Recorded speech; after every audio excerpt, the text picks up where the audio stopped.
네, 사실 뭐 학창 시절 방학이 되면 꼭 하는 게 있었죠.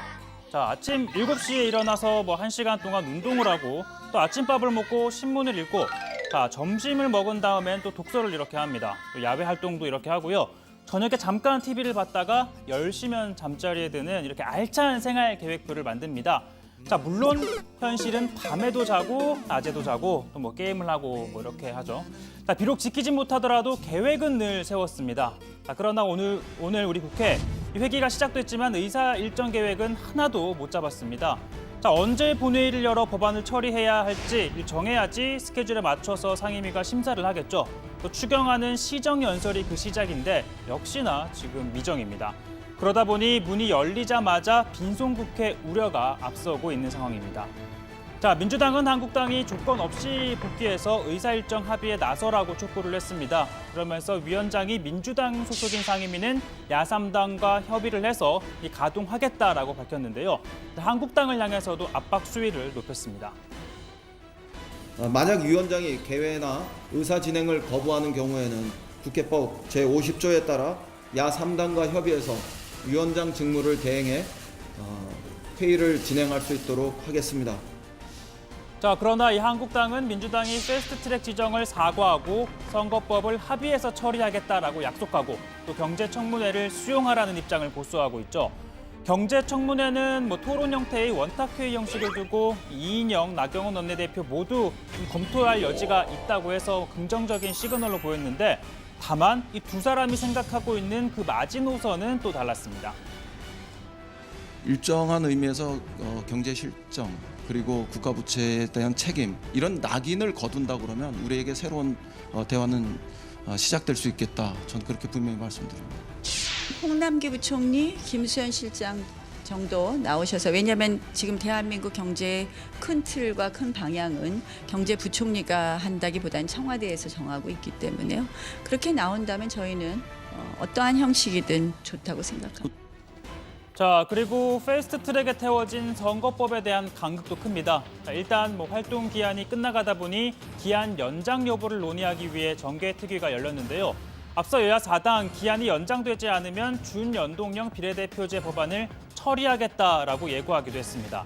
자, 이 경우에는 한국당의 반발 걷잡을 수 없이 커질 걸로 보이는데 한국당은 비례대표제를 없애고 의원 정수를 300명에서 270명으로 줄이는 법안을 발의했죠. 그리고 오늘 또 이렇게 토론회를 열고 분위기를 띄웠는데요. 특히 나경원 원내대표 지난해 12월 여야 5당이 합의를 했던 이 선거제 개편을 번복하는 것 아니냐라는 지적에 대해서는 이렇게 반박했습니다. 연동형 비례대표제는 그 당시 제가 이제 원내대표 되자마자 손학규 당대표께서 단식을 하셨었죠. 그래서 우리 그 당시 우리 김관영 원내대표께서 밥 좀 드시게 해달라고 사정을 하더라고요. 근데 연동형 비례대표제는 저는 제대로 검토한 적이 없습니다. 그래서 제가 검토하겠다 정도는 써주겠다고 했고요. 자, 당시 열흘 동안 국기를 끊었던 이 손 대표가 들면 좀 서운해할 것 같습니다. 자, 아무튼 한국당의 국회 복귀와 관련해서는 국세청장, 검찰총장 후보자 인사청문회가 또 주요 변수가 될 수 있다라고 전해드렸었는데 일단 한국당은 청문회에 참여하는 건 확정된 게 아니라고 했지만 일단 참여 가능성은 열어두고 있습니다. 정치보복의 최전선에서 적폐청산의 최전선을 담당해 주신 분으로 우리는 기억합니다. 그런 의미에서 저희는 이 부분에 대해서 강하게 비판할 수밖에 없다. 청문회 참여는 유보적이라고 그러니까 표현하시더라고요. 이제 국회 정상화와 관련된 말씀을 드린 것이고요. 이제 그 안에 국회 정상화가 되지 않겠습니까? 자, 윤석열 검찰총장 후보자 청문회 곧 이제 논의가 될 텐데요. 윤 지검장이 검찰총장 후보자로 지명된 이후 처음으로 이 검찰을 떠나겠다라는 의사를 밝힌 고위직 인사가 나왔습니다. 봉욱 대검찰청 차장검사인데요. 자, 자필로 쓴 글을 통해 사직 인사를 남겼습니다. 연수원 19기인 봉 차장은 윤 지검장과 함께 최종 검찰총장 후보 4명에 오르기도 했었죠. 조만간 19기, 20기의 고검장급 인사들이 이 사의를 표명할 거란 관측이 나옵니다. 또 관례대로라면 윤 지검장보다 선배인 21기, 22기도 용태 수순을 밟겠지만 일부는 고검장 승진과 함께 잔류할 가능성도 있어 보입니다. 예, 기수문화라고 흔히 얘기하고 언론에서도 그렇게 그 명칭을 붙여서 얘기합니다만은 조직 문화를 쇄신하는 차원에서도 이번에 그러한 것들을 좀 깰 필요가 있다 그런 생각을 하고 있고요.